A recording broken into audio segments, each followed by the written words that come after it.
आज हम एक ऐसे विषय पर बात करने जा रहे हैं जो विवादास्पद हो सकता है, असहज भी लग सकता है, लेकिन समाज को समझने के लिए ये बेहद जरूरी है। आज हम बात करेंगे यौन नैतिकता की और समाज को बनाने बिगाड़ने में इसकी भूमिका की। आज हम कुछ बहुत बड़े और मुश्किल सवालों के जवाब तलाशने की कोशिश करेंगे। जैसे ये सवाल कि हिंदू समाज आखिर 1000 साल तक गुलाम क्यों रहा। हम ये भी विश्लेषण करेंगे कि इस्लाम का प्रभाव पूरी दुनिया में इतना ज्यादा क्यों फैला, इसके पीछे क्या कारण थे। और साथ ही आज के दौर में अमेरिका और यूरोप इतने शक्तिशाली कैसे बने। आपको शायद हैरानी हो, लेकिन इन सभी सवालों का जवाब वो एक ही चीज में छिपा है, और वो है सेक्सुअल मोरालिटी, यानी यौन नैतिकता। आज हम इसी बात का विश्लेषण करने वाले हैं कि कैसे किसी भी समाज की यौन नैतिकता असल में उस समाज की तकदीर तय कर देती है। चलिए इस विषय में और गहराई से उतरते हैं। सबसे पहले तो ये समझना जरूरी है कि नैतिकता यानी मोरालिटी का असल मतलब क्या है और ये समाज पर अपना नियंत्रण कैसे रखती है। तो देखिए, नैतिकता का सीधा सा मतलब है किसी भी समाज के डूज एंड डोंट्स, मतलब क्या करना सही है और क्या करना गलत है, इसको तय करने वाले नियम। हर समाज की अपनी एक आचार संहिता, एक मॉरल कोड होता है। लेकिन इन सभी नैतिक नियमों में जो सबसे गहरा और सबसे शक्तिशाली नियम है, वो है यौन नैतिकता का। ऐसा क्यों? क्योंकि कामुकता यानी सेक्सुअलिटी अस्तित्व की सबसे मुख्य, सबसे बुनियादी नियंत्रक शक्ति है। आप देखिए, प्रकृति में पेड़ पौधों के प्रजनन से लेकर इंसानी समाज के विकास तक सब कुछ इसी मूल शक्ति से चलता है। तो यहाँ पर सबसे महत्वपूर्ण बात ये निकल कर आती है कि किसी समाज में यौन स्वतंत्रता का स्तर कितना है, ये सीधे सीधे उस समाज की शारीरिक और मानसिक गतिविधि को तय करता है। मतलब जितनी ज्यादा यौन स्वतंत्रता, समाज उतना ही ज्यादा सक्रिय, और सक्रिय समाज का मतलब है कि उस समाज में नई खोज, विस्तार और जोखिम लेने की हिम्मत बढ़ेगी। तो अब सवाल उठता है कि दुनिया के अलग अलग समाजों की यौन नैतिकता आखिर है कैसी। अगर हम मोटे तौर पर देखें तो दुनिया में 3 मुख्य यौन नैतिकताएं हैं। चलिए इनकी तुलना करके समझते हैं कि ये कैसे 3 अलग अलग तरह के समाज बनाती हैं।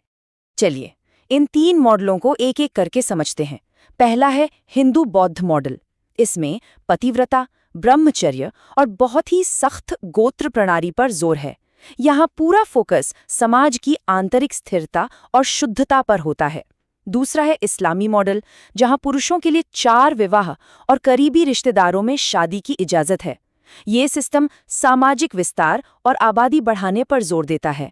और तीसरा है पश्चिमी रोमन मॉडल, जहाँ पूरी यौन स्वतंत्रता है और जहाँ व्यक्तिगत आज़ादी और खुशी को सबसे ज़्यादा अहमियत दी जाती है। अब आते हैं इस विश्लेषण के सबसे अहम हिस्से पर। हम ये समझेंगे कि हिंदू समाज की जो बेहद सख्त यौन नैतिकता थी, उसने हिंदू समाज के मनोविज्ञान को कैसे गढ़ा और उसके नतीजे क्या हुए। इसका सबसे पहला नतीजा था असुरक्षा और डर का माहौल। अब सोचिए, जब यौन नियम इतने कड़े हों कि एक पति, एक पत्नी, वो भी जीवन भर के लिए, तो ये एक स्थायी असुरक्षा को जन्म देता है, खासकर महिलाओं के मन में। उन्हें हमेशा ये डर लगा रहता है कि अगर पति की मृत्यु हो गई तो उनका क्या होगा। और इस डर का सीधा नतीजा क्या निकलता है? नतीजा होता है नो रिस्क टेकिंग, मतलब जोखिम लेने से बचना। जब महिलाएं लगातार असुरक्षित महसूस करती हैं तो वे अपने पुरुषों को किसी भी जोखिम भरे काम से रोकती हैं। उनके मन में यही आता है, अगर आपको कुछ हो गया तो हमारा क्या होगा। और जब एक समाज का पुरुष जोखिम लेना बंद कर दे तो वो हमलावर नहीं रहता, वो सिर्फ एक रक्षक, एक डिफेंडर बनकर रह जाता है। और इसका अंतिम परिणाम 1000 साल की गुलामी। जब कोई समाज आक्रामक होने की बजाय हमेशा सिर्फ अपनी रक्षा में लगा रहे तो उस पर हमला करना और उसे जीतना बहुत आसान हो जाता है। इतिहास इस बात का गवाह है कि हम पर हमेशा हमले हुए, लेकिन हमने कभी बाहर जाकर हमला नहीं किया। हम हमेशा हमेशा डिफेंसिव रहे। और शायद यही वो वजह है कि हमारे समाज में अवतारवाद की सोच इतनी गहरी है। जब कोई समाज अपनी चुनौतियों का सामना खुद नहीं कर पाता तो वह हमेशा किसी अवतार या किसी बचाने वाले के आने की उम्मीद करता है। सतयुग में परशुराम, त्रेता में राम, द्वापर में कृष्ण और अब कलयुग में कल्कि का इंतजार। ये उस समाज का प्रतीक है जो खुद लड़ने के बजाय बाहरी शक्तियों से अपनी रक्षा की उम्मीद करता है। इस बात को समझना बहुत जरूरी है। अवतारवाद सिर्फ एक धार्मिक अवधारणा नहीं है, बल्कि ये हमारी यौन नैतिकता का ही एक नतीजा है। ये उस समाज के मनोविज्ञान का परिणाम है जो अपनी यौन नैतिकता की वजह से लड़ने में खुद को असमर्थ पाता है और हमेशा ये उम्मीद करता है कि कोई और आएगा और हमें बचाएगा। ये विश्लेषण और भी गहरा हो जाता है जब हम देखते हैं कि यौन नैतिकता का ये मास्टर कोड समाज की अंदरूनी बनावट जैसे कि जाति व्यवस्था और खाने पीने की आदतों को भी कंट्रोल करता है। अब इस तथ्य को देखिए, हिंदू जाति व्यवस्था का आधार भी यौन नैतिकता ही है। जिसकी यौन नैतिकता जितनी ज्यादा सख्त होगी, उसे जाति में उतना ही ऊंचा माना जाएगा। जैसे ब्राह्मणों में सबसे कड़े यौन नियम होते हैं जो ब्रह्मचर्य के सबसे करीब हैं।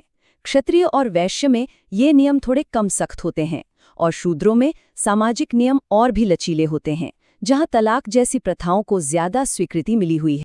यौन नैतिकता के बाद जो दूसरा सबसे महत्वपूर्ण कोड है वो है भोजन की नैतिकता, और ये सीधे सीधे किसी समाज के जिंदा रहने और फैलने की क्षमता से जुड़ा हुआ है। ये चार्ट इस बात को बहुत अच्छे से दिखाता है। हिंदू और जैन भोजन का स्पेक्ट्रम बहुत ही संकरा है। इस्लामी स्पेक्ट्रम थोड़ा चौड़ा है और पश्चिमी या ईसाई स्पेक्ट्रम सबसे ज्यादा व्यापक है। नियम बहुत सीधा है। जिसका भोजन स्पेक्ट्रम जितना बड़ा होगा, उसकी किसी भी परिस्थिति में जिंदा रहने की संभावना उतनी ही बढ़ जाएगी। यही वजह है कि पुराने जमाने में लंबे सैन्य अभियानों के लिए भोजन की सीमाएं एक बहुत बड़ी कमजोरी बन जाती थीं। अगर मांस की सप्लाई रुक गई तो वो कैसे जिंदा रहते। तो अब हम इस पूरे विश्लेषण के अंतिम सत्य पर पहुंचते हैं। वो ये कि सख्त यौन नैतिकता की प्रकृति दोहरी है। ये किसी समाज की सबसे बड़ी ताकत भी है और उसकी सबसे बड़ी कमजोरी भी। चलिए इस विरोधाभास को समझते हैं। इसकी ताकत क्या है? पारिवारिक स्थिरता, 7 जन्मों के अटूट बंधन और मजबूत पारिवारिक रिश्ते, ये सब समाज को अंदर से स्थिर रखते हैं। लेकिन इसकी कमजोरी क्या है?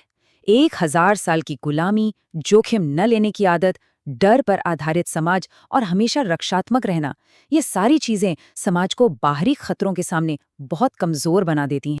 और इसका शायद सबसे कड़वा सच यही है, जो इंसान यौन रूप से दबा हुआ है उसे मौत से डर लगता है। जब किसी व्यक्ति के जीवन में जो एकमात्र आनंद है उसे भी दबा दिया जाए तो वो इंसान मौत से डरेगा ही। वो अपनी आज़ादी के लिए लड़ नहीं पाएगा। क्यों? क्योंकि उसने जीवन का पूरा स्वाद कभी चखा ही नहीं, और इसीलिए वो उस अधूरे जीवन को खोने से डरता है।